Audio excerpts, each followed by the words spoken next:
In this lecture, we'll begin by exploring the basic syntax of TypeScript and perform some necessary installations. First, I'll create a folder named TS to keep all our work organized. After creating this folder, I'll open it.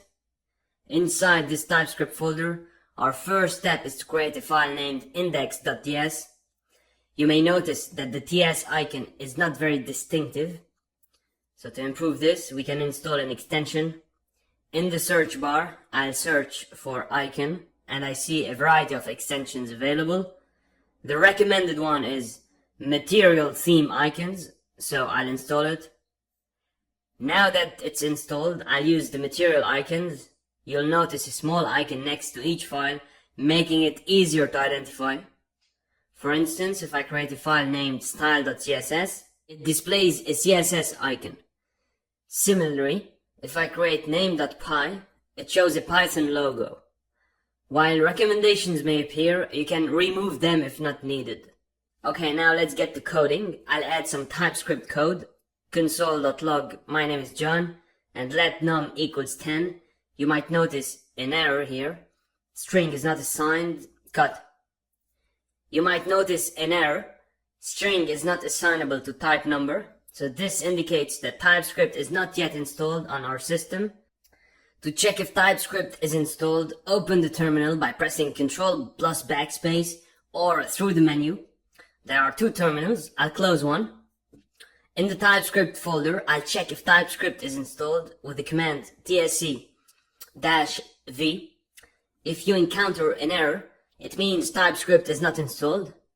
So to install it, you can visit the TypeScript website, where you'll find options for downloading. I'll recommend using npm, which is Node Package Manager. Copy the command npm install TypeScript --save dev and paste it in VS Code's terminal. Then hit enter. The installation process for TypeScript will begin. It's essential to have npm and Node.js installed on your system for TypeScript to work. You should install the LTS, long-term support version of Node.js. And if you ever run into the issue where TypeScript is not recognized after npm installation, you might need to adjust your PowerShell execution policy. So to do this, open PowerShell as an administrator and run get-execution policy. If it's set to restricted, change it to remote signed with the command set-execution policy space remote signed. Confirm with Y and recheck with get execution policy to ensure it's set to remote signed. After these steps, running tsc-v should display your TypeScript version.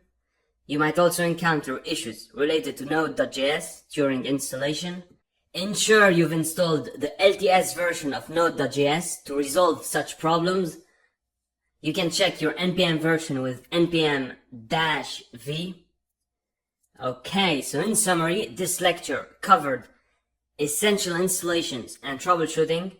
In the next lecture, we'll dive into creating proper TypeScript syntax and how to effectively use TypeScript in your project. Alright, so thank you very much for watching, and now on to the next lecture.